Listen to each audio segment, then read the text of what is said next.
இவ்வளவு நாள் நம்மளை ஏமாற்றி திருடி இருக்கிறார்கள், சாமானியர்களிடமிருந்து திருடி இருக்கிறது ஒன்றிய அரசு அப்படின்ற அந்த ஒரு எண்ணம் தான் வருகிறது. அருமையாக சொன்னீங்க.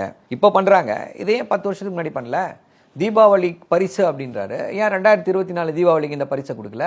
2023 தீபாவளிக்கு ஏன் இந்த பரிசை கொடுக்கல? அப்போது இவ்வளவு நாள் திருடிய இந்த பணத்தை திருப்பி கொடுப்பீர்களா? It's a loot. டிமானிட்டைசேஷனுக்கு சொன்னார் திரு மன்மோகன் சிங் அவர்கள், it's an legalised blunder and organised loot அப்படின்னாரு.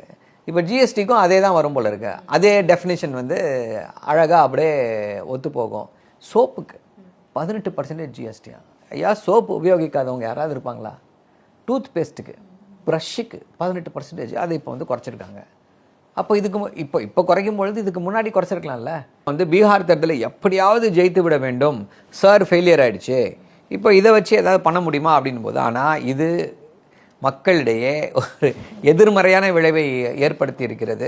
சரி, நமக்கே பார்த்தா அந்த ஜிஎஸ்டி அவங்க எல்லாம் இப்போ சமூக வலைதளங்களில் பார்த்தீங்கன்னா முன்னாடி என்ன ரேட்டு இந்த ரேட்டு அப்படின்னா மக்களே யோசிப்பாங்க. நீங்கள் சொன்ன அந்த பாயிண்ட் தான். அப்போ இத்தனை நாள் என்ன பண்ணாங்க, ஏமாத்தினாங்களா நம்மளன்ற ஒரு மைண்ட் செட் வந்துடும். அதாவது